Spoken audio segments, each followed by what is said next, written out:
ఈ రోజు ఈ వీడియోలో జురాసిక్ వరల్డ్ రీబర్త్ అనే సినిమా గురించి మాట్లాడుకుందాం. Scarlett Johansson, Mahershala Ali leads గా గ్యారెత్ ఎడ్వర్డ్స్ డైరెక్షన్ లో వచ్చిన సైన్స్ ఫిక్షన్ థ్రిల్లర్ ఇది. ఈ సినిమా స్టోరీ ఏంటి, దీని మీద నా ఒపీనియన్ ఏంటనేది ఇప్పుడు తెలుసుకుందాం పదండి. ముందుగా ఈ సినిమా స్టోరీ ఏంటంటే, డైనోసార్లు పార్కులోంచి వరల్డ్ లోకి వచ్చి అల్లకల్లోలం సృష్టించిన 5 ఏళ్ల తర్వాత ప్రస్తుతం మళ్ళీ అవి అంతరించిపోయే స్థితికి వస్తాయి.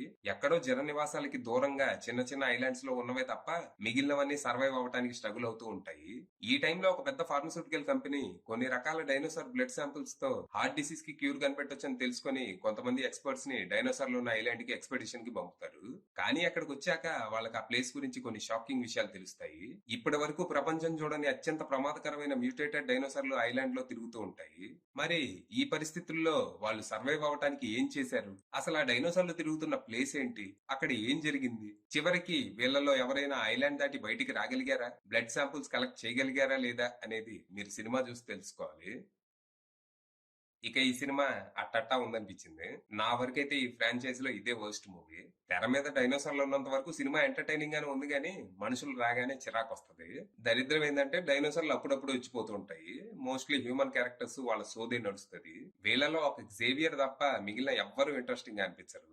అసలు వీళ్ళు ఎవరు, ఎలాంటి వాళ్ళు అనేది సరిగ్గా ఎస్టాబ్లిష్ కూడా చేయరు.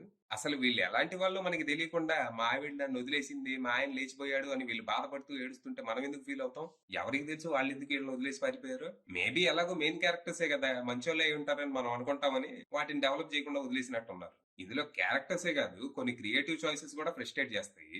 సినిమా స్టార్టింగ్ లో ప్రస్తుతం డైనోసార్లకి గడ్డు కాలం నడుస్తుంది, జనాలు కూడా వాటిని పట్టించుకోవడం మానేశారని చూపిస్తారు.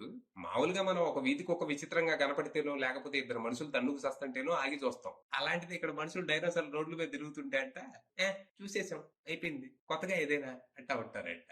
ఇంకా మళ్ళీ లాస్ట్ లో సర్వైవ్ అయిన వాళ్ళకి ప్రమాదం పొంచే ఉంటది, కానీ సినిమా అయిపోద్ది. ఇదేం సీక్వెల్ కి లీడ్ కాదు. దీన్ని ఏదో అంటారు, పిచ్చి ఎర్ర ఏదో ఉంది, వేరే ఏదో అంటారు దీన్ని. పెద్ద బోటుకే దిక్కు లేదు, చిన్న పడవ వేసుకొని. అయితే ఒకటి, డైనోసార్లు ఉన్నంత వరకు మాత్రం సినిమాని బాగానే హ్యాండిల్ చేశారు. సముద్రంలో చేజ్ గానీ, వాటర్ ఫాల్స్ లో ఎస్కేప్ అయ్యే సీన్ గానీ చాలా థ్రిల్లింగ్ ఉంటాయి. డైనోసార్లను కూడా చాలా స్కేరీగా డిజైన్ చేశారు. ముఖ్యంగా లాస్ట్ లో వచ్చే డైనోసార్ కి రాక్షస బల్లి టైటిల్ యాప్. ఇక టెక్నికల్ గా అయితే సినిమా సాలిడ్ గానే ఉంది, పెద్దగా వంక పెట్టడానికి ఏమీ లేదు. రైటింగే మరీ నాసి రకంగా ఉంది. ఫైనల్ గా చెప్పేది ఏంటంటే, పెద్దగా ఎక్స్పెక్టేషన్స్ ఏమి పెట్టుకోకుండా వెళ్తే సినిమా చాలా వరకు టైం పాస్ అనిపించే అవకాశం ఉంది. అది విషయం.